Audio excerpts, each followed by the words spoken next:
Hey y'all, this is Xenoxis. I'm back. Not been that long. Recorded yesterday, as you know. Today's the 9th. Finally got the books. I waited a bit with recording because I had to eat and stuff that beforehand, and I got the books pretty late. Yeah, because we couldn't take them out earlier. So yeah. I had to check so I could hear the microphone and stuff and that is working fine. So that is very good. And I know that eventually the headphones are gonna switch off, but it doesn't matter for me. If the headphones switches off or not does not really matter, because it still records the microphone. The microphone still gets recorded, so my voice still gets recorded. It doesn't mess up anything, and stuff that. So the Adepta Sororitas in all of its glory, back. Although I need to make sure that I don't show you the code. So there is a code in both of these. There is a code that you can use that can allow you to have the book on the app and stuff that, and it's basically the page that are within here. Basically there's like a code like download the blah blah blah app, and then there is a code that you can use, and then with that code you're able to do a bunch of things, so it's like that in both of them. And these are of course 9th edition, both of them I believe. Adepta Sororitas there. There is quite a lot of nice authors, introduction of course. There's quite a lot of story.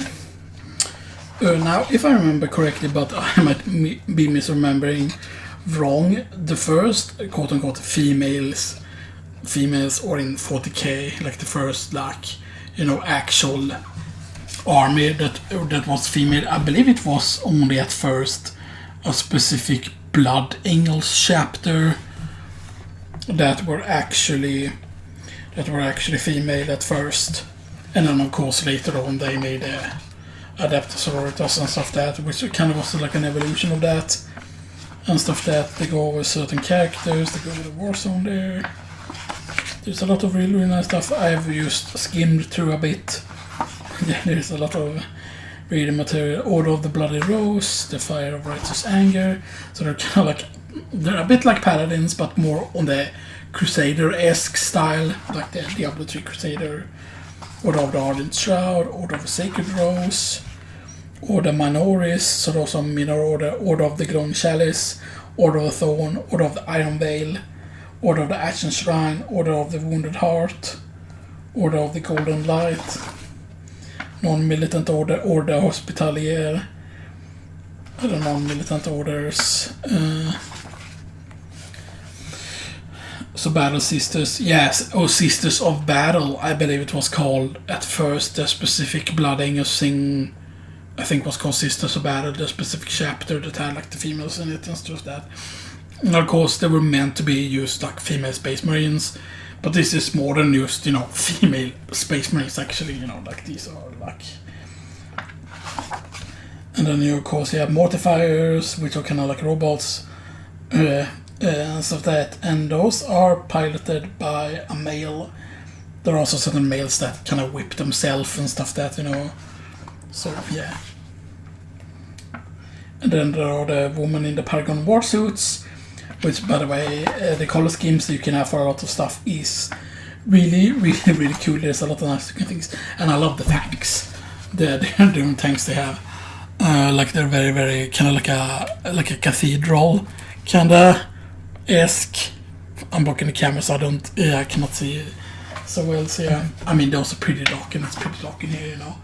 I kind of wish both of the lights would be working, but the lights are completely random. Sometimes both of them work, sometimes not.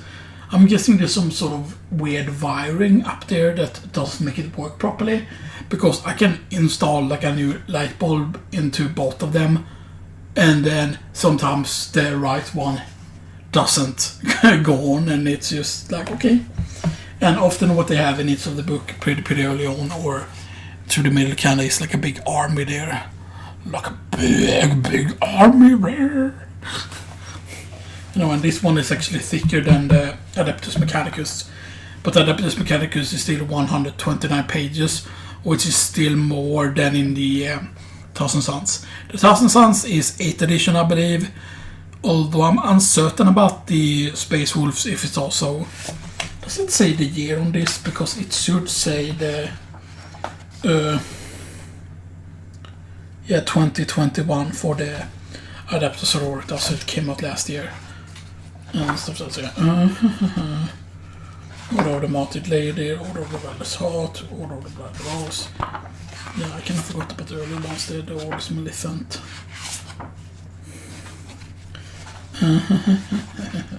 Meow meow meow meow meow meow meow. Meow meow meow meow meow meow meow meow meow meow meow meow meow meow meow meow meow.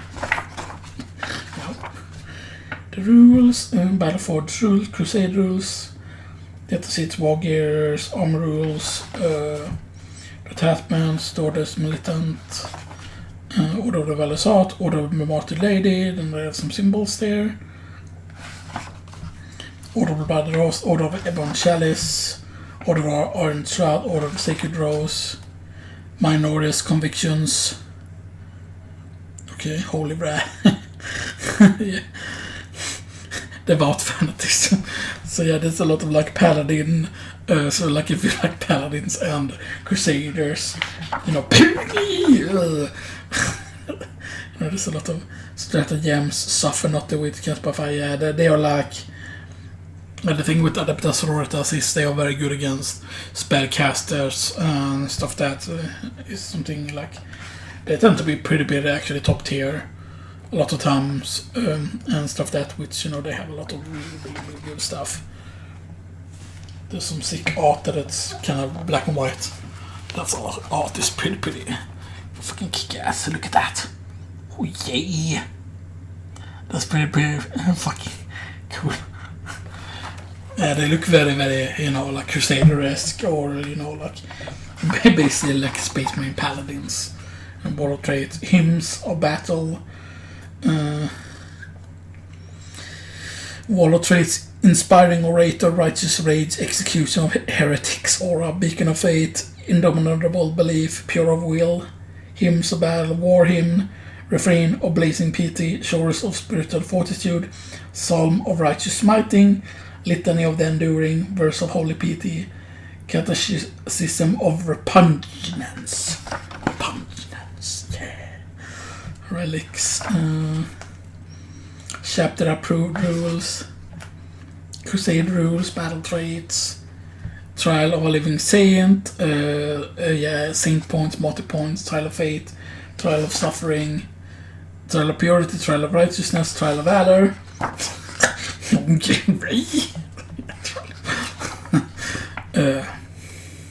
Agendas, test of fate, burn the witch, atonement in battle, reclaim the relic, the seed of the Imperium.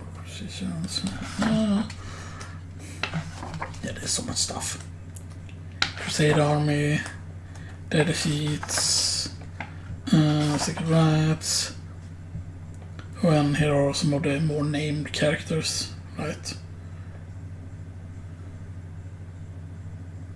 Yeah, Morven Val, the leader of the Adepta Sororitas.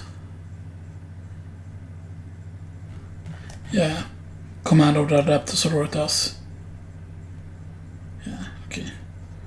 So I'm guessing if you, Supreme Commander. So if you have Morven Val in your army, you have to have her as the leader. Kind of like how in Chaos Space Marine, at least before in Chaos Space Marine, if you had Abaddon the Despoiler. Like, I mean, you can of course nowadays, you know, if you for example build up a 1,000 army and then you have some 1,000 army games and then you build up a bigger army, then you can for example still, you know, like when you have 2,000 points army, you can still, you know, have 1,000 point games but then not use all of the army. And of course, a lot of people before, in like all Warhammer, you might remember that people used locked in their weapon choices. They locked in whatever gear something have. But nowadays, you know, a lot of time you can swap out the weapons of your certain things, so you can decide for this battle, oh, this time I'm not going to bring those weapons, I'm going to bring these weapons instead, and stuff that, so yeah. Palatine. But that Canoness is... Wait, is she like a... Because it's weird that that's only 3 power and the other one is 13. But is that a named character that is called Canoness? Or is she actually a...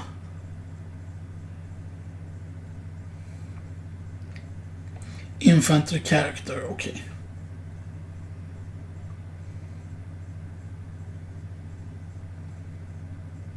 No, those are actually kind of like a... I'm guessing those might be some type of bodyguard.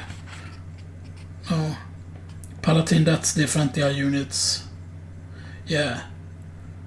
Also they have like certain regular units, but then they also have... wait, let me check here. Let me double check here. A Canoness is equipped with blah blah blah.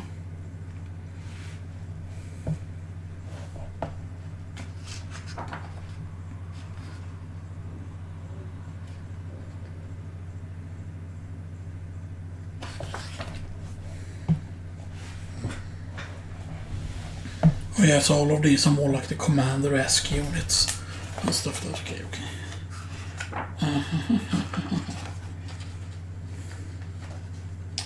And there are some more points heavy characters. Unit Eritrea is definitely a specific character.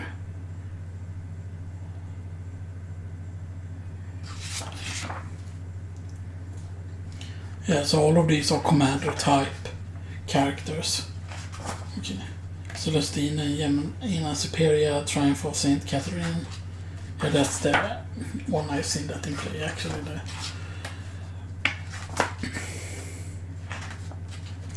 Yeah, there's a lot of stuff.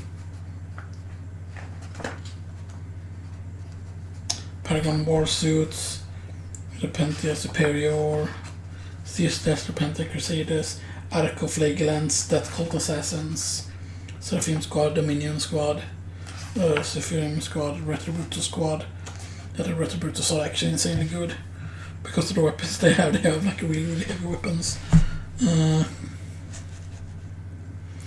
Every model is equipped with bolt pistol, bolt gun, frag grenades, but then they can have like more stuff. Up to 4 Retributors each can have their bolt gun replaced with one weapon from the heavy weapons list. The Retributor Superior can be equipped with one weapon from the melee weapon list. The Retributor Superior bolt pistol and bolt gun can be replaced with one of the following: one bolt pistol and one weapon from the ranged weapon list. Okay.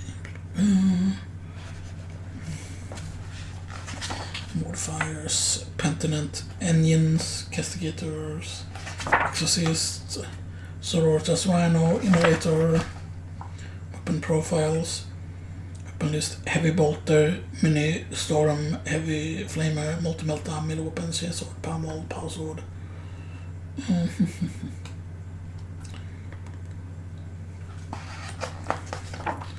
Battle Sanctum. Oh yeah, that's the wall kind of thing, right? Yeah, terrain feature is actually a piece of terrain that you can field, but it's actually very, very good.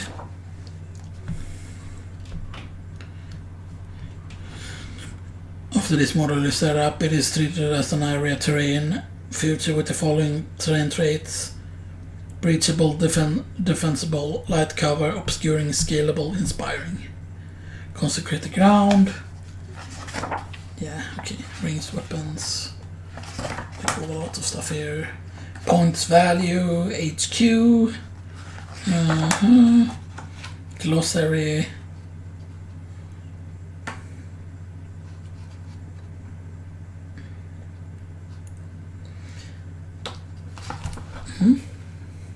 Pain is the sister who fights at my side. Pain recalls to me my wrongs that I might strike. Oh wait, I might strive in pursuit of penance. Pain insists that I stand up. I stand my ground. Steady my aim and fight on. Though my lifeblood falls like rain to the thirsting soil, pain is an ally. Pain is a friend. Pain District. Sister Erinica and both to order of their valor's heart. So yeah, it is written a bit like, that's what the text kind of looks like.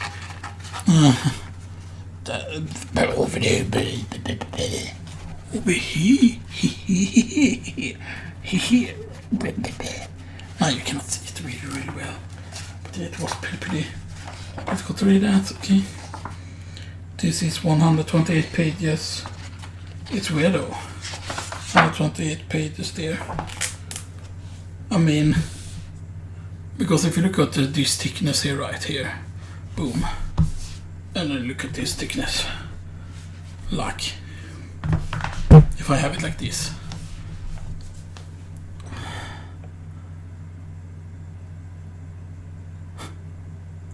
I mean, it definitely looks like the Adaptosaurus should be thicker, but why does it say it's only 128 pages? That seems weird.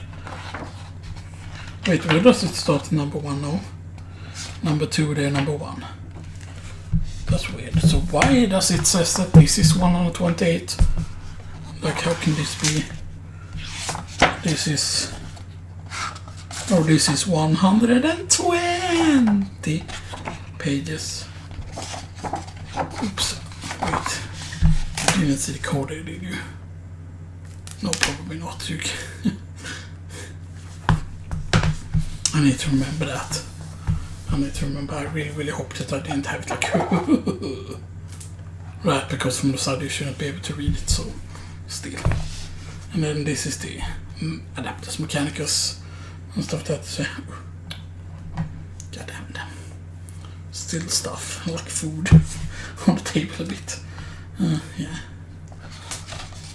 So the Mechanicus one, I did read it a bit downstairs actually, and yeah, the Mechanicus one is really cool because they, you know, have like a mechanical guard and stuff like that, and you know, they have a lot of cool units. They have like wiki units and stuff like that, and all of them are like working on making their robots kind of better, and then they have like cybernetic enhancements and stuff like that, so they have a lot of tech stuff, you know, and then they have a lot of like, you know, a lot of really nice stuff here and stuff like that. Although they don't go really over that much like on the whole painting thing, like with like different things. Like that's something that I really enjoyed in the Thousand Sons, that they showed like different versions of the Thousand Sons and then what colors they had and stuff like that. But I'm guessing this that they're showing here, like Lucius, Agriappa, is kind of to show how they're meant to kind of look like paint wise and stuff like that. So yeah.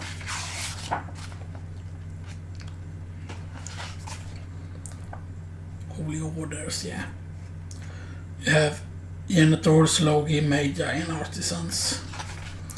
And then you have like Tech Priest Wallow traits, Skitari Wallow traits, Relics, Scepter-approved units, Crusade rules, Precision, Crusade relics, power sources, force field parts.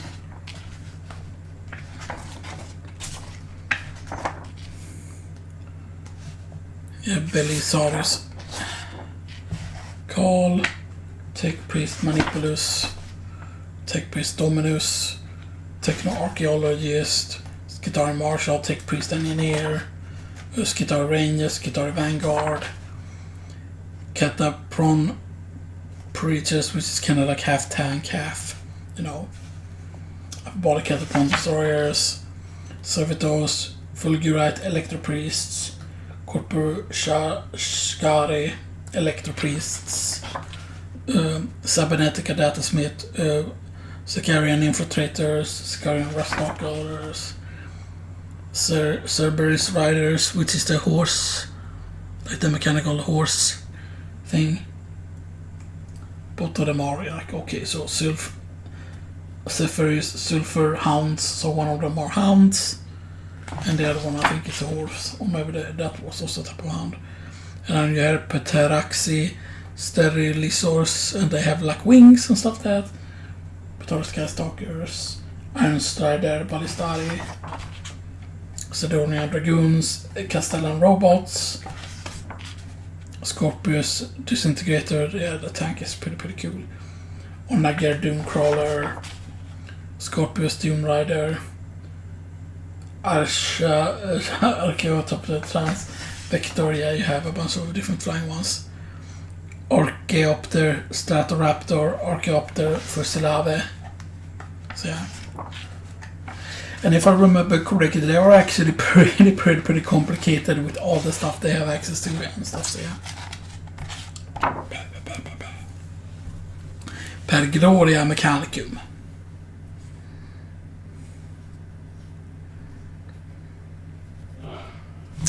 Yeah, so this one is from it's the year 2021. Yeah.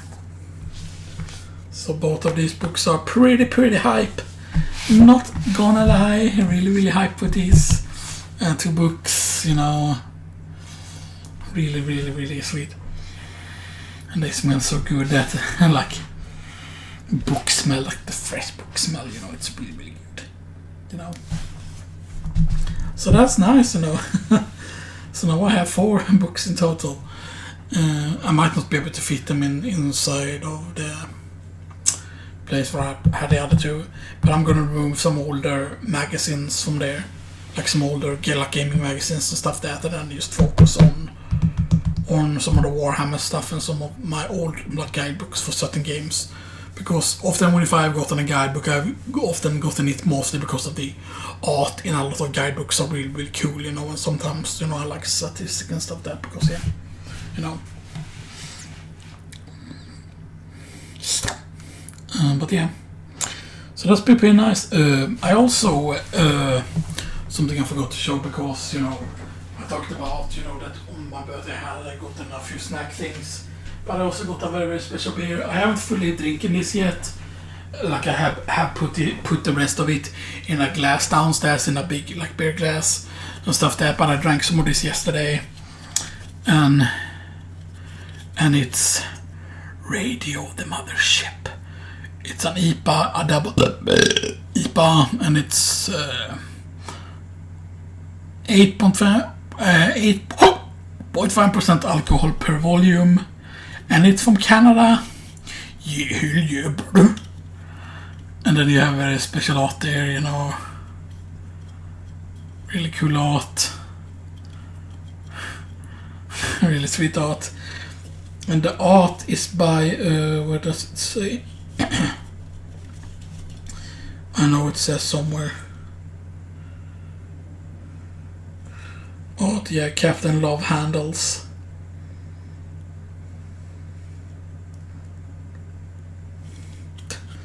So yeah, really nice art on it, you know, and stuff that, you know, like, they know I like space, you know. I'm not a big fan of double OV, like Indian Pale Ales or double Indian Pale Ales. But this one didn't have as much citrus flavor. It's kind of the citrus flavor that I don't really like.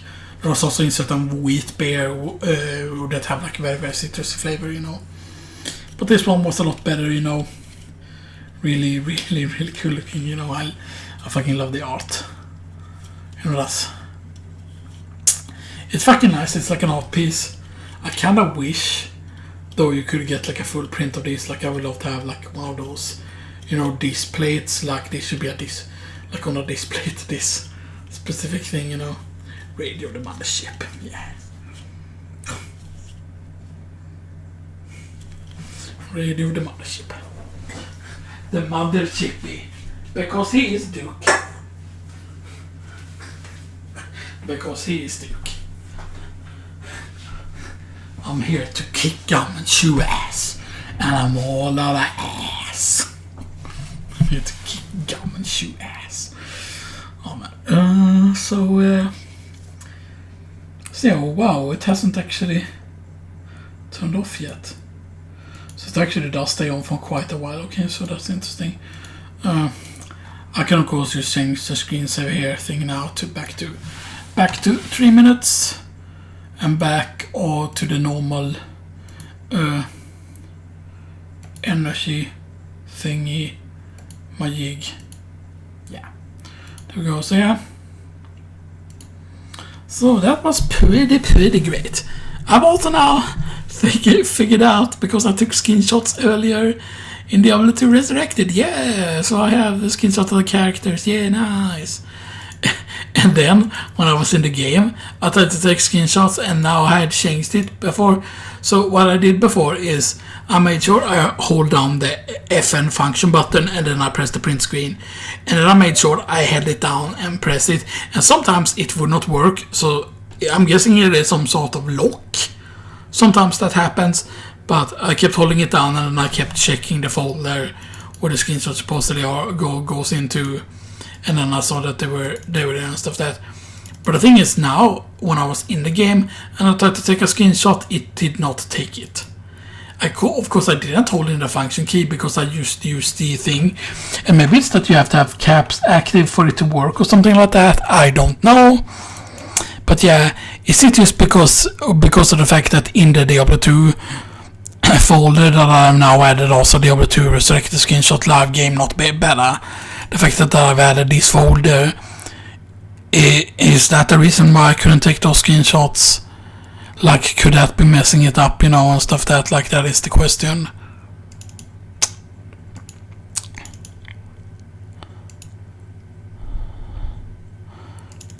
Yeah. Because if I go into, because here you have Resurrected here.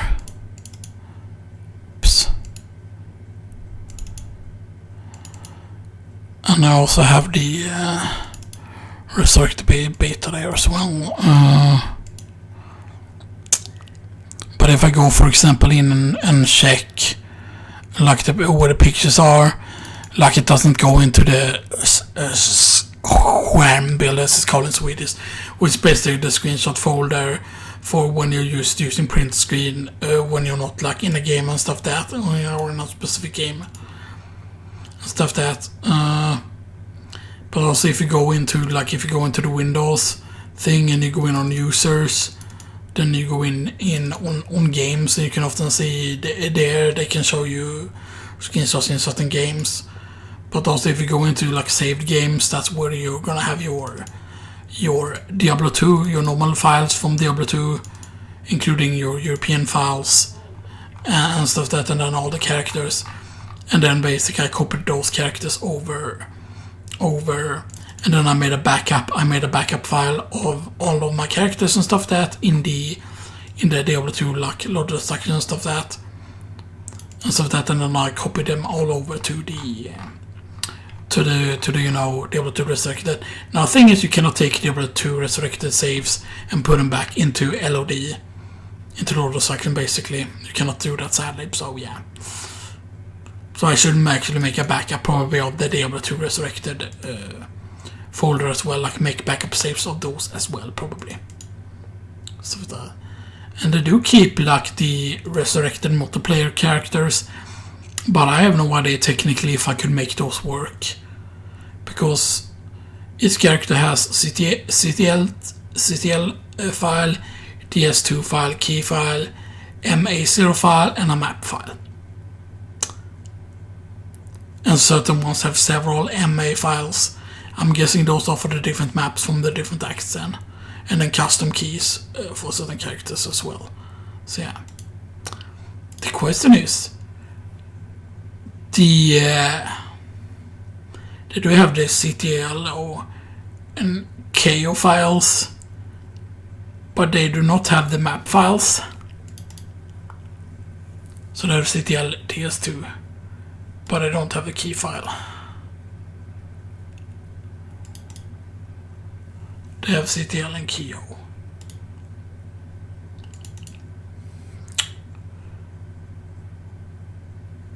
CTL D2S file.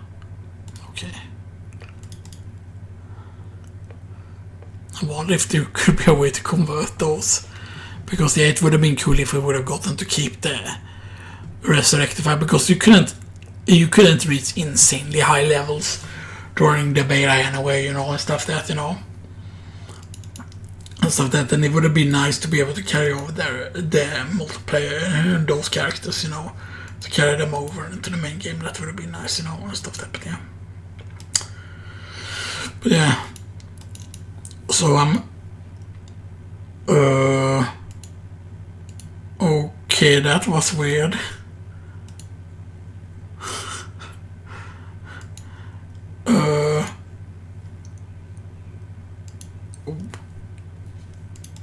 Okay, it opened several different folders at once. What the heck?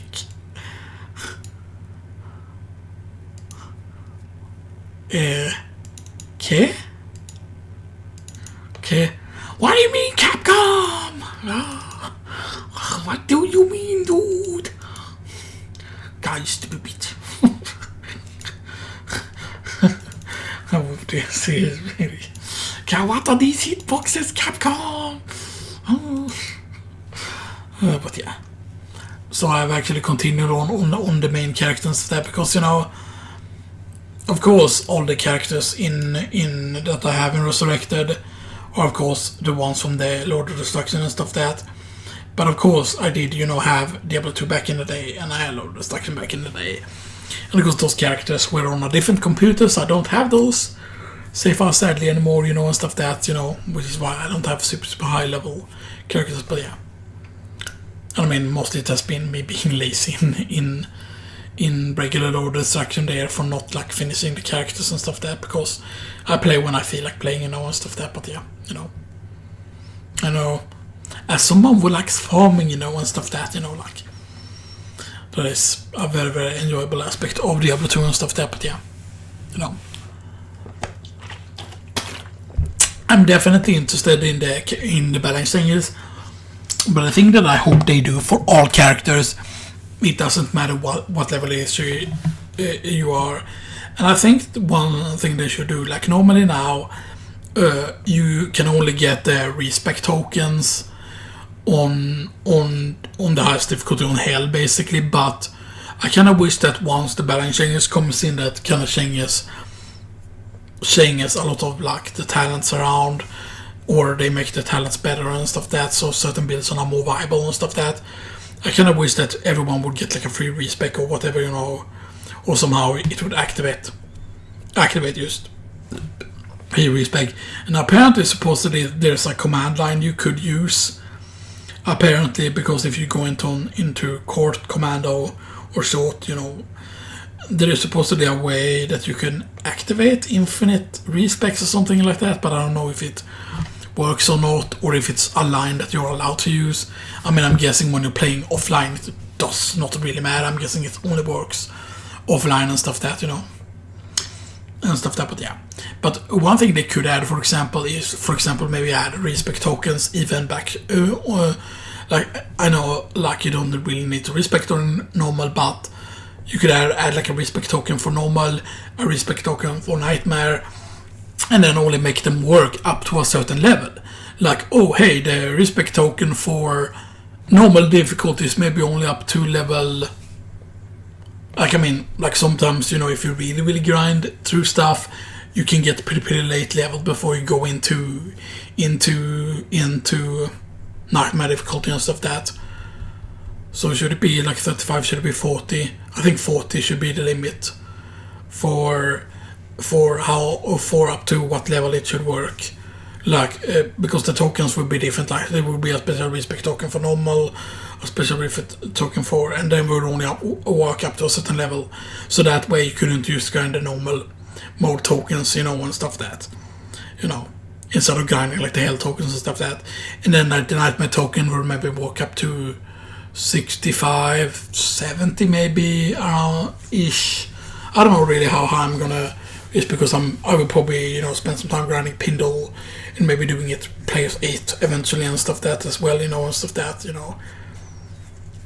I'm guessing you could even be like level 70 before you go into hell and stuff that. Although I do need to know that I need to have my resistance is pretty high before I go into hell. I know that.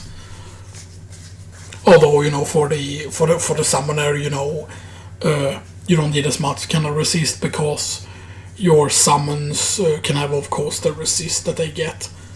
It's a bit funny how the summons get out of resist, but you don't, you know, stuff that's, yeah. And that's gonna be pretty interesting though. Now the question is actually, if you do a fire build, for example, would it be possible to do like a fire necromancer? Because the thing that I thought about, right, so the mages have been buffed, but they are still really, really bad. I feel the main problem should be that the mage shouldn't spawn as a specific element. Instead, they should be able to switch between the elements whenever they want, right? So, for example, they encounter something that's immune to, you know, cold spells. Then they could switch to the fire spells or the lightning spells and stuff that, and you know, the poison and stuff that. Maybe they would even have holy spells, you know, and stuff that. And then they should have a wide variety of spells. And as you put more points into the mages, they get access to more and more spells. So in the beginning, maybe they only have firebolt or fireball or whatever, you know, and stuff that. Right, and then they get more and more fire spells. And maybe like when you have enough points into skeletal mage, maybe even they eventually cost hydras. Maybe they cost meteor, you know, and stuff that. Maybe cold cost, you know, blizzard, you know, and stuff that. Like, of course, it wouldn't be as powerful as a sorceress as blizzards, you know, because they're still like minions, you know. They would be weaker version of the spells, but you know.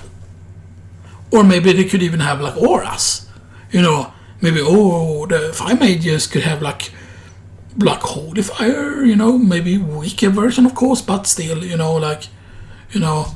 And maybe actually give them some actual proper wizard clothing, like wizard robes and stuff that, you know. I mean, imagine, right, if they added, customize your skeletons, right? And then they could have like, you know, like, hey, Activision, you want to make money? Hey, Bobby Kotick, you want to make money, you know? You want to make money? Like, see, that's the thing, like, in Warcraft 3 Reforged, you know, they used the whole excuse of, it's not a super, super high brand, it's not so important, so they didn't spend much money on making it. Because, we cannot sell the DLC, we have this. And I thought, that's weird. Because in StarCraft 2, of course, there are skins that you can get for different units and stuff that, like, why couldn't they have done skins for Warcraft 3, right? Imagine, right, like, this skin changes all the orcs into fellow orcs, you know, and mostly for looks. Not giving them chaos damage, you know, because chaos damage is busted. But still, you know, and then of course, like, maybe release the Naga as a playable race, because the Naga is already exists and stuff that are playable in certain missions, and you know, they could have like different colors of certain things, you know, maybe even add a dwarf army. There could be so much good they could add from like WoW and stuff that, like, maybe add like, now a racial update, now a new race comes out. Imagine, right, if like in Age of Empires 2 Definitive Edition, where they keep adding new expansions and add more, like often 2 saves to new civilizations each time. Like, imagine, right, them adding like, you know, adding like, now we're adding Draenei, now we're adding Blood Elves, now we're adding this, or whatever, you know, and stuff that. And then actually make them stand out. Of course, the regular humans will still have access to their Blood Elf units and stuff that, but still imagine that, right? And then like, and of course it would be like a lot of skins, you know, for some of them, and yes, it would cost money to develop, but then you could sell it. And then maybe sell custom campaigns, you know, cool campaigns like, this campaign is like Molten Core campaign. Go into the depths of Molten Core with your army. Defeat Ragnaros, defeat the bosses. With your army.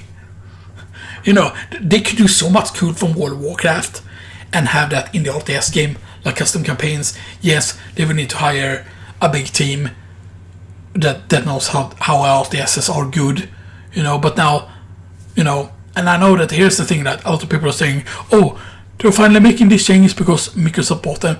Here's the thing, Microsoft don't really have any sort of power whatsoever. I believe the deal isn't going to go through fully until 1.5 years has passed or so, and then even then, all of the decisions that have already been made on things are kind of finalized already, so those things won't change. So maybe earliest we will see changes will maybe be in 2024. That's when we're going to see the first changes from Microsoft buying Blizzard. So all of these different changes to World of Warcraft had already been planned, you know, stuff like that. And I know it's crazy that Blizzard never planned this, or blah blah blah, whatever. A lot of people say, their story sucks because they don't plan things. But there's the thing, right? You can write out the story, right, have like a storyboard right out the story, like this should happen there, like in Warlords of Draenor.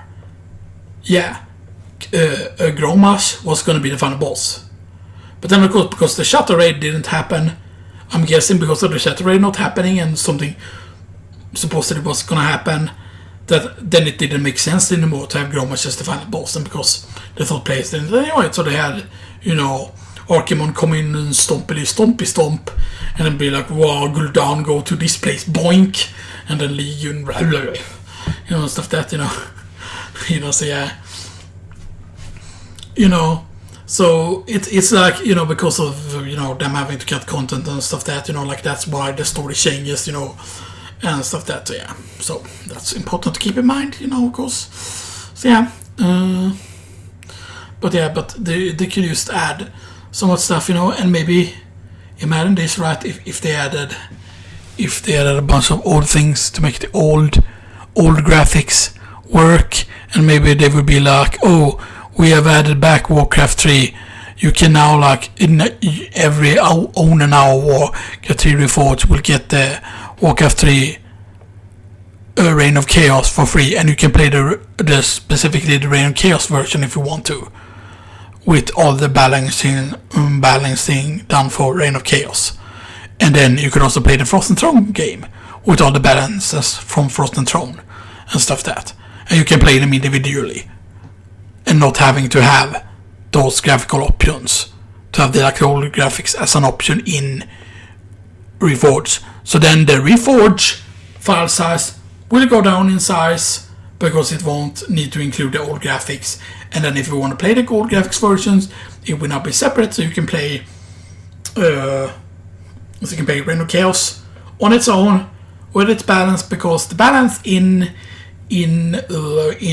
Reforged is the Frost and Throne balance, even in the Reign of Chaos campaign. Like the upkeep in Reign of Chaos was lower. You hit low upkeep earlier and you hit high upkeep earlier. But in Frost and Throne, they made it so that you hit it later, and the balancing on units is the Frost and Throne balancing, which makes certain things more powerful, which also makes certain missions easier than they should be, even on the harder difficulties and stuff that, and then it's just like, blah, you know. So yeah, so, you know. See, I mean, that could be something, but I mean, they could just add, like, and then also they could have, like, hero skins and stuff that for different heroes and stuff that, and maybe make them usable in like not only like multiplayer. I believe you can use them in like the skirmish modes when you play against the CPU. But I kind of wish that they would just make a skirmish option, like a proper option where you could choose the difficulty mode of the AI, because even when you're playing on the easiest difficulty, the AI is still pretty tough to beat, because I don't know what it is in StarCraft 2. I don't have problems on beating it even up to a pretty decent difficulty and stuff like that. And maybe it's just because I got my build order down, but it's just so very different in Warcraft 3. And I know that you can win with a cheap way, that you can, for example, you can go like with a paladin and then go with a rifleman, but then it feels like, you can only win if you do this specific build order or whatever, you know. Like, that feels very odd, like in Age of Empires they have so many difficulties so that they have a good balance, but then in Warcraft 3 it's just very odd like that, you know. It's very odd, but yeah. I mean, they could just add so much stuff to it, you know, and stuff like that, so yeah, it's just pretty insane. But yeah, so will that do it? No, I need to talk about the Nintendo Switch. So, all my physical games, I mean, I only have 4 physical games. All of the rest of the games I have on the Switch are of course digital. But yeah, I have of course Metroid Dread, which you've seen, which of course I even did the background if you remember. The Legend of Zelda Link's Awakening, the super sexy box art, the Legend of Zelda Skyward Sword HD, and A Breath of the Wild. Whoa. So yeah, those are the physical ones I have. And then I have Pokemon Shield. Yeah, I didn't go with Sword, I went with Shield because of course Prot Paladin. And Super Smash Bros. Ultimate.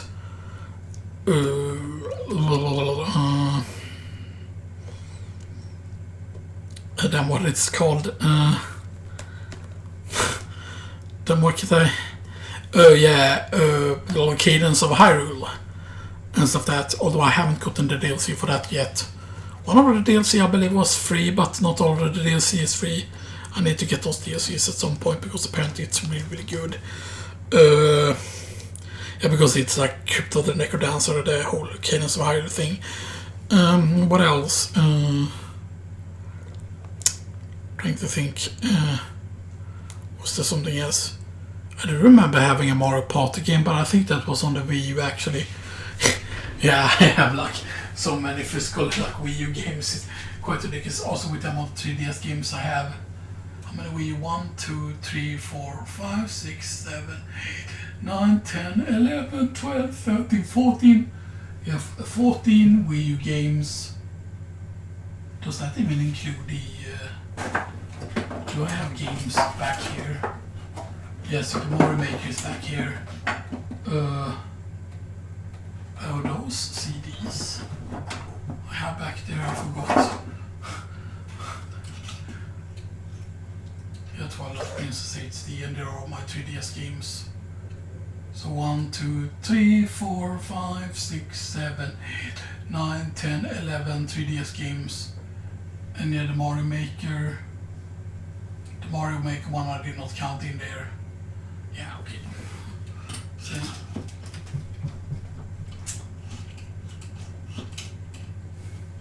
So, that is pretty cool. Pretty cool, not gonna lie.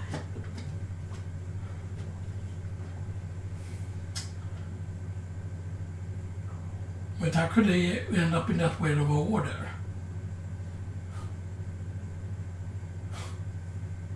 Okay, I guess that works. That was not the order it was meant to be, but still, you know. You know, it is what it is, you know. It is what it is. Man!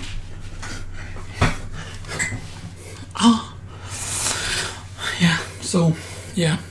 Pretty fun. I don't know if it picked up with the microphone from that distance, but yeah.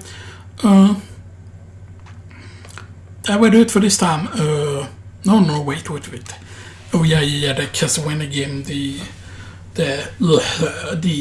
Advanced Collection also on the Switch I have. No, supposedly though they are gonna make the Wind Waker and the Twilight Princess come out this year because they are celebrating Zelda this year. And supposedly there has been like a lot of leaks. Apparently also there is gonna be a Metroid Prime 1 remake or slash remaster, some sort of thing. And you know, I'm guessing it will also have like the space colony at the beginning will probably be bigger. Imagine if that actually is a proper area where you can actually get upgrades in, and then maybe before you go and face the boss it says like, oh, turn back now and go and do these things. Or maybe you can defeat the boss and then you decide to not plant the bomb. Like that, instead they make it so that you actually plant a bomb and make the place detonate by scanning something specific or something like that, and then they give you a warning, hey, you have not collected everything yet in this area. You can still collect more stuff, and then it will tell you once you have collected everything in the area and stuff like that, or something like that, but I don't know. But yeah. So apparently there's gonna be like I hope it's gonna be like a double pack with both the Wind Waker HD and the Twilight Princess HD. Of course I did enjoy them both, but I did enjoy Wind Waker HD a lot more. The thing is, I really like Twilight Princess, but I only played through it once because Twilight Princess is super massive and stuff that, you know. And the thing is, I've never been that great at the 3D Zeldas compared to like the 2D ones. And it's just not, I'm not just as good as the puzzles in 3D, which is weird because I have no problem with the puzzles like in Soul Reaver and stuff that. And that was 3D. and stuff that I don't know what it is with the 3D Zelda games that I just, you know, have a hard time figuring stuff out in. So yeah. But yeah, so on the Switch, I've been thinking about, okay, so what should be my next game? Like, should I get Animal Crossing? The thing is, like, I like Stardew Valley, okay. Stardew Valley, fantastic game on the PS4 and stuff like that. Like, I really, really enjoy Stardew Valley. Played it a lot. Still haven't gotten all the trophies yet. And, you know, I've done different farms now also. I have a few characters. There's one where I have like a fishing farm, and there's a female character where I have a specific farm. And I mean, the different farms, you know, are different, you know, selling stuff. Of course, there are also some glitches you could use to make it easier. Like, you could make like infinite potatoes if you want to, you know, but, you know, doesn't bring in the big bucks. But then, of course, if you get lucky and you get certain thing early on, then you could like duplicate that, and then you can make just ridiculous amounts of money and stuff that, you know, it's pretty funny. You can even duplicate the thing that increases your max health or whatever, and you could get like an insane amount of health. Although I believe there is a maximum amount of those star drop things that you can use, I think. But yeah. And of course, Don't Starve I still have on my PS4. The question is, should I get the expansion for that? Because I don't believe I have the Giants expansion and stuff like that, but yeah. I would love to have someone to actually play that with, you know. But then I would probably have to get some sort of microphone. I don't know if this microphone actually works on the PS4, because the main problem is, of course, I have nowhere to put it. Like, I have this small table, but that table is not good, and I cannot just sit with this microphone like in. Should I get like a microphone arm and then like mount it on the TV or something like that? Or, you know, I don't know where I would have the microphone or whatever, but yeah. Because I would love to play like the Don't Starve, because they made it so that on the console they like Don't Starve together, and it's like a free update, so you can like play it multiplayer and stuff that, and that's really, really cool, you know, because Don't Starve, for those that haven't checked out, is like really good, and I got into it pretty early on, because I was watching a lot of Sips playing it and stuff that, and then some other people as well, and it's just like really, really interesting. And yes, it can be stressful sometimes, and yes, sometimes you might feel that it's bullshit that if you don't know that winter is gonna happen. But you kind of figure that out. I don't think the game tells you necessarily that winter is coming, but you can kind of see on the temperature changes and stuff that. Now, of course, once there's winter, you need to have like enough food, you need to have winter clothing prepared, because otherwise you can freeze. Of course, you can stay near a fire and stuff that, but then, you know, like, and then, you know, there are the different characters you unlock, you know, and they each have like different strengths about them, you know, and stuff that, and it's just like really, really cool. But anyway, on the Switch, so I could get Pokemon Diamond / Pearl, like Shining, Diamond, Brilliant, Pearl, and then it's just like, the thing is that was my first Pokemon game ever back on the DS. It was my first one, and then the second one I got was Heart Gold. And then, of course, after Heart Gold, I believe I did get one for the 3DS. I forgot what Pokemon game that was, but I'm pretty certain I did get it. But I don't remember if I forgot getting it. Or because I think that was one of the reasons that I got the big memory card. I mean, one of the reasons was for that specific Fire Emblem game. Not the first Fire Emblem game, the one where you... And not the Awakening one, but the one that came afterwards. I mean, I did get Awakening as well, but there was another one that came out that I got digitally and stuff like that, but yeah. And yeah. Yeah, I mean, it would be actually cool if they release more of the old Pokemon games, like the portable ones, on the Switch actually, and stuff that, like newer versions of them, you know, and stuff that. But yeah. I mean, I did really, really like Diamond.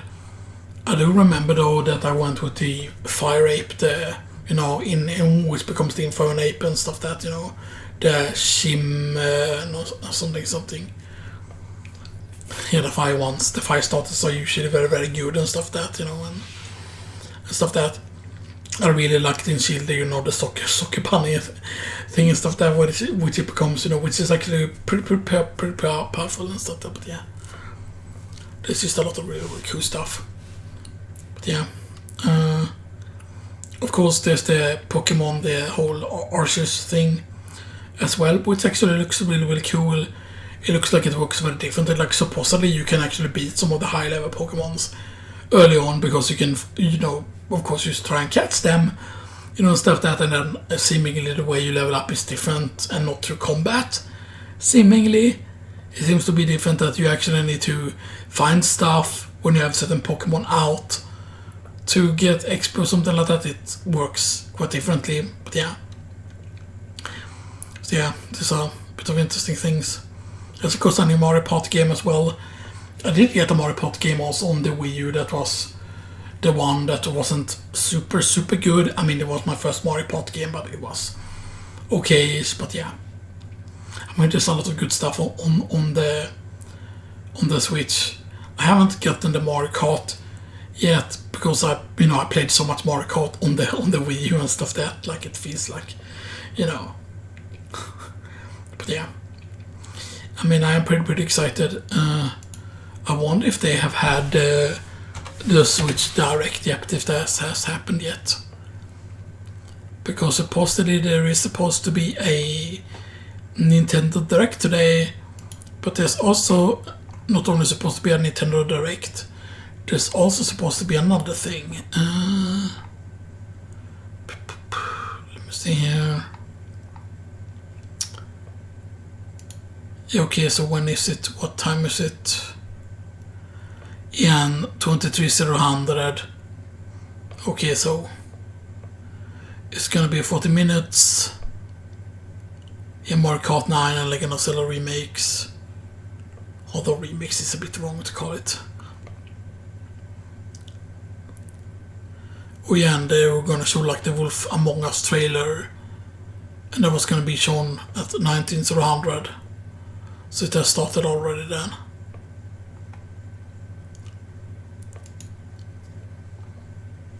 And apparently it's gonna be lengthy, right?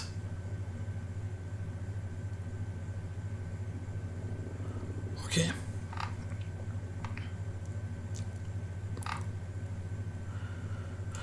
And I mean, it takes place 6 months after the original, so yeah, it's gonna be pretty cool, you know.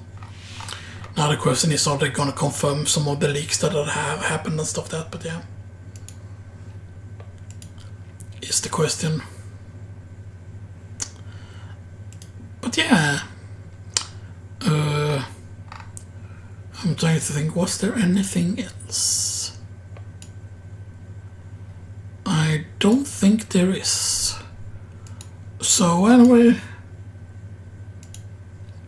alright, this has kind of gone off. I need to... Why doesn't it? Alright, I put this on here, and then I do this. Hopefully that doesn't mess up the volume here. Okay, that sounds good. Because sometimes I have to turn it off and then put it down, and then... Because sometimes it changes the audio volume for whatever reason, even though it shows the same audio. Whatever sometimes, but yeah. Anyway, this has been Xenoxis for the 9th of February 2022. And we got the Adepta Sororitas, the 9th edition, and the 9th edition of the Adeptus Mechanicus. So yeah, and we talked about some other stuff as well. So it's been great, everyone. Hope you all enjoy this video, you know. Don't forget to leave a like if you want to, you know.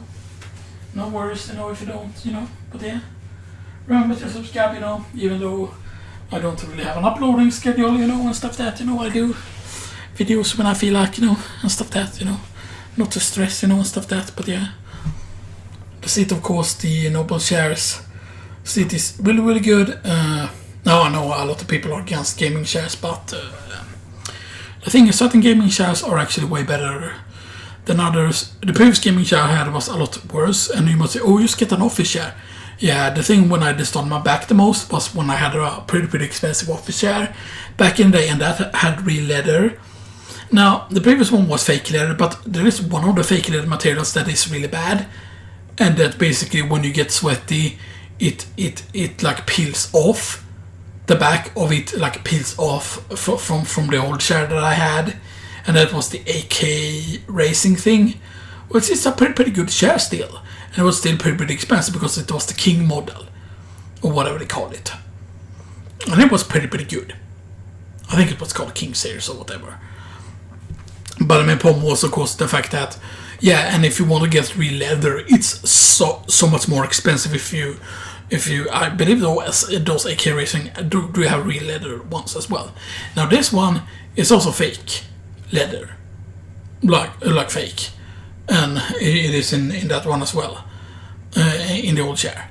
But this one is a different type of fake leather. This is a hybrid. So this one is more like a car seat. So it's kind of like the same hybrid kind of fake leather seats that exist for cars.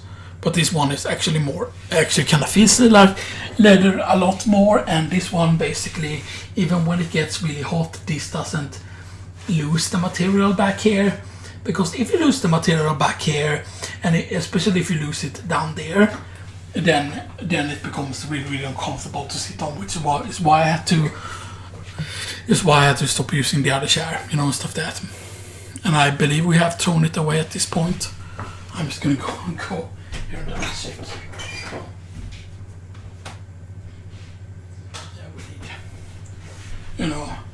I mean, we could have fixed up that chair, because I believe there is like a replacement that you can get, like a replacement back on it, and stuff like that.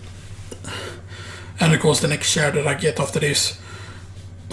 I mean, I'm thinking about getting one of these chairs for my dad, because he also kind of has back pain from time to time. But yeah, but often when I get back pain, it can often also be because of stress and stuff that and stuff that. But yeah, so this has been Xenoxis, and I hope you all enjoyed this, and stuff. Now, if you have recommendations, of course, for on the Switch, like what game I should be getting, and stuff that, like, is Animal Crossing good? Like, you can make a long post or whatever if you really want to, and stuff that. I don't mind reading, I like reading, because, hey, if you don't like reading, you wouldn't get Warhammer 40k stuff, and stuff that, and yeah, so, because I mean, like, how is it comparable to Stardew Valley? I know that you can customize a lot of things in it, but I know that now you cannot customize and make political things anymore. Like, why does it matter? Like, they're gonna sway the vote if you do an island that is like Let's Go Brandon. Like, you're not allowed to make a Let's Go Brandon island. But then there was when people started to making against, like when people started making like against Joe Biden, before when they were doing like OF this other president, then it was okay, but then once they started doing it against the Democrats, then it went like, oops, like, now it's not allowed anymore. Then it's just like, yeah. I mean, because that's the thing, like, that it's like, there's limit to how much you can do. I think that people should just have the freedom to do whatever I let them want. I can understand, like, some younger people might be playing the game, but then maybe have an option to have it so that you can decide the sensor level, and stuff that. So if you know that your kid is playing a game, or whatever, like, then have it set on a stick, the sensor level, so it doesn't show like nasty stuff or whatever. But let like people make whatever island they want, and stuff that. Like, hey, if you want to see everything, you can,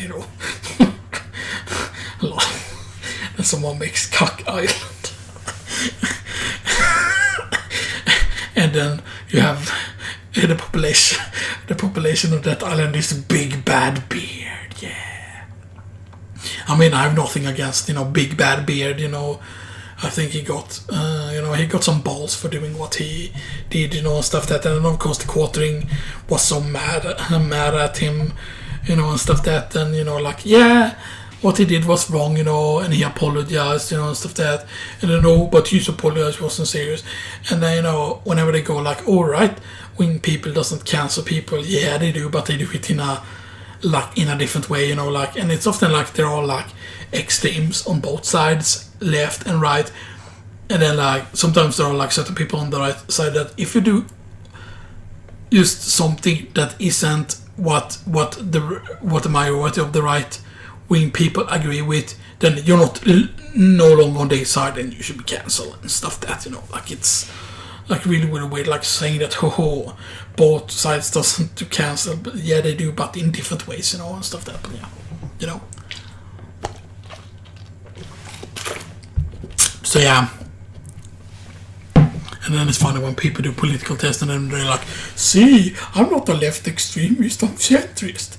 And then it's just like, yeah, you know, like the super omega far left forum, the, you know, the MMO champion, especially the political section, or we see people being crazy about the January 6th riots and other stuff. And then it's just like, you can clearly see there, like, that those people are like left extremists, but then, you know, when they do political tests, they end up as being centrist leftist. And that's of course because of that they know what they should answer and because they're programmed to answer a certain way. Like that's why, for example, like a gaming company doesn't need to have like spokespeople for the gaming company. They can just let their fans on forums to do it for them. And they're not paid by a company, of course. They just do it automatically because that's what they're trained to do since they were young, because that's the type of school system and an education system that exists, and that's why left extremists and people who love socialism happens and stuff like that, you know, and stuff like that, because people just get brainwashed to be like super aggressive and being like, winning arguments on the internet is the most important thing in the world and stuff like that. And then it's just like, you know, it's just like really, really weird, you know, and stuff like that, seeing how people are and stuff that, you know. But yeah, because yeah, the political test doesn't really prove much at all, you know. And then of course a lot of those people that are like really far extremists, you know, and that do a political test but then show up as centrist on the test, then they think like AOC and like Bernie Sanders are centrist, and then it's just like, yeah, you know. And but of course everything is a far right extremist, Nazi, fascist or whatever, you know, if they are just a little bit to the right of Karl Marx and stuff like that, then yeah, you know. And then it's often also that they, you know, they want to really change history. That's what they're all about. And then you can see like how they don't know history at all, you know, and stuff that. And then when they are like, like, why do Republicans celebrate this here at the place where they lost? And then no, it wasn't the Republicans that were the, you know, the Confederacy or whatever, you know, and stuff that, like the, you know, it was actually the Democrats that had the slaves and stuff that enjoyed it so much, you know, and stuff that. But yeah, the same thing here in Sweden, how they call the Swedish Democrats and the alternative for Sweden, how they call them Nazis. But then the socialists are the ones that Hitler got impressed by because of their race biological institute. Yeah, back in the day they used to like castrate, you know, people that were a bit behind in the development, you know. They used to castrate those people, you know, and stuff that, and do other horrible things, you know, and that's fine because, you know, when socialists do it, it's fine, you know.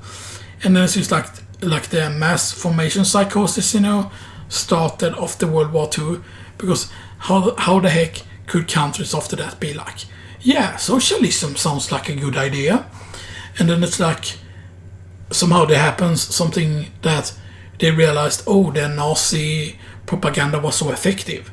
With that, we could control the people really easily.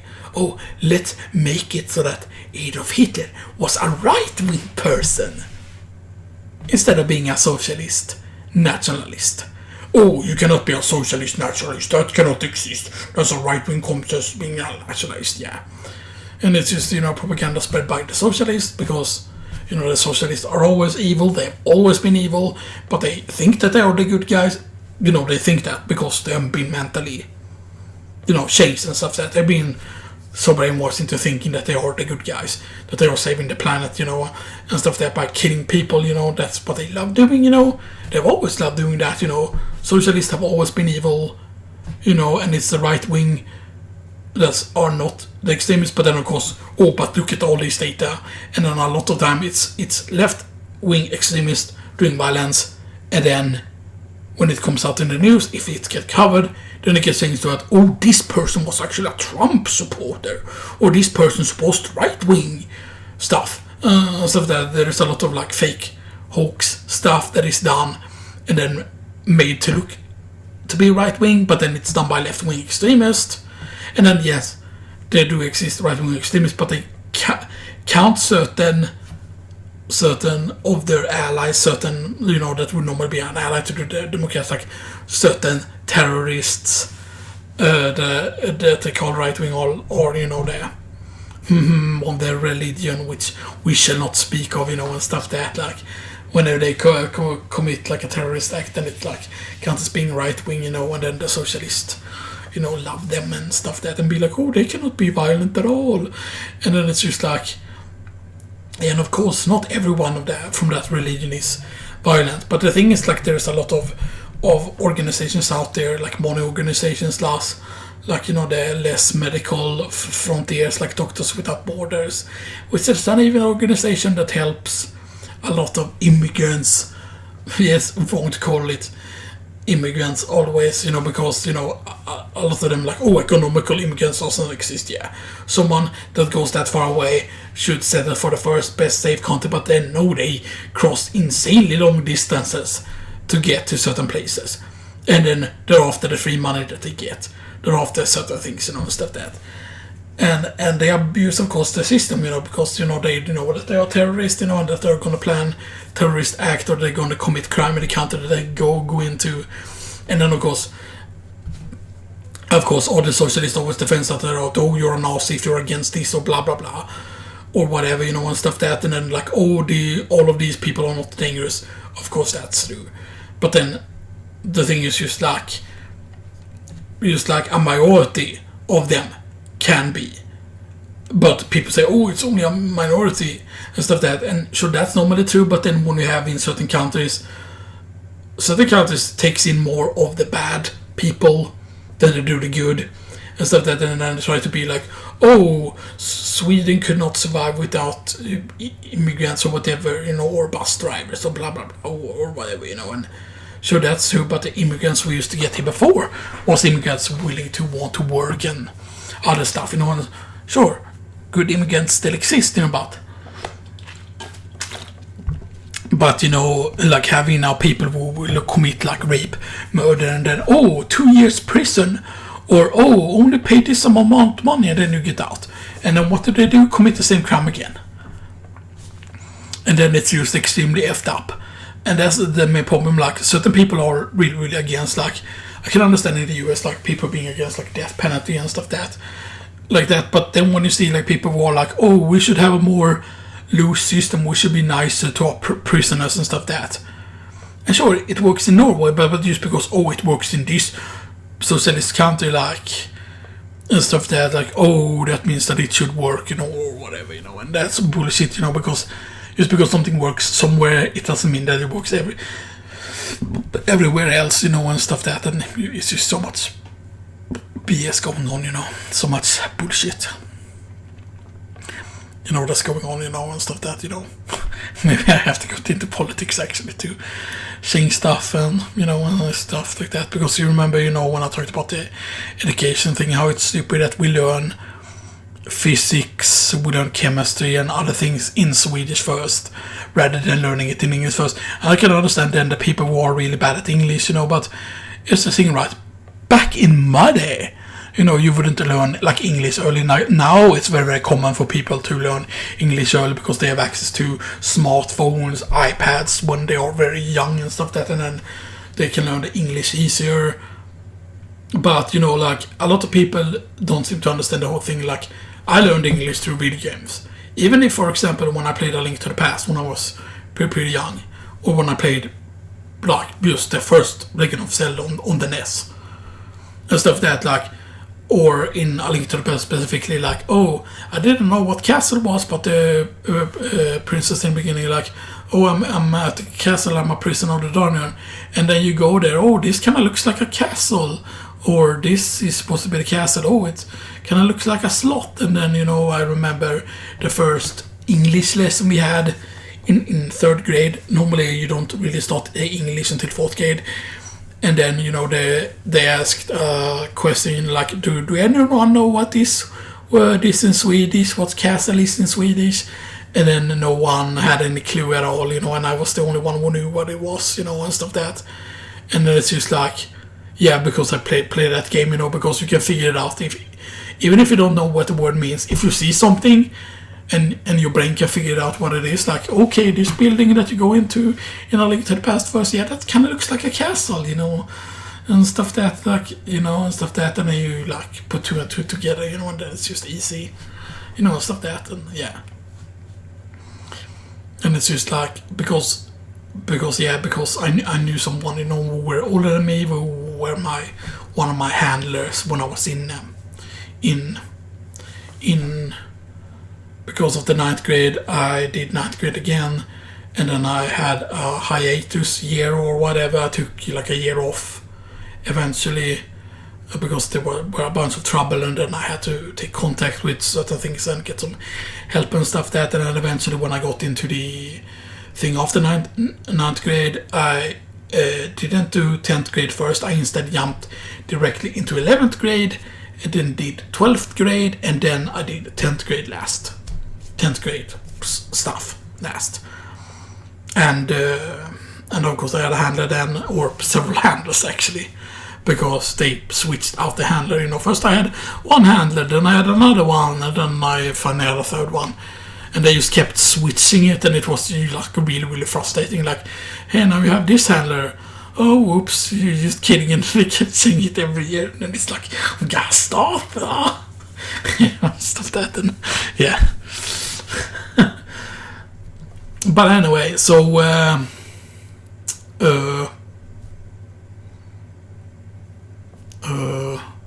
was I getting at? Oh, yeah.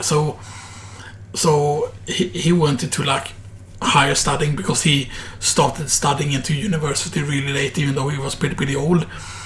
And then we had like a certain chemistry in 11th or 12th grade or whatever it was, and he had his book with him, and it was like this thick or something like that. And then it was like, and he talked about how he had to relearn everything again, like all the stuff you learn in all the other grades in English. Because, when you learn it in Swedish, all those Swedish skills become completely worthless because you have to relearn everything in English. And then once you have relearned all the old stuff, which takes a long time to do, because you need to, like Swedish people need to study extra hard to learn the stuff in English. And for example, if a person from Sweden and a person from the UK would apply from the same job at a certain lab or science place or whatever, you know, the UK people would have an advantage over the Swedish people because of the fact that they learn the thing in English from the start instead of learning it in Swedish first, you know, which is a disadvantage, you know. So yeah, but yeah, anyway, I see you all next time.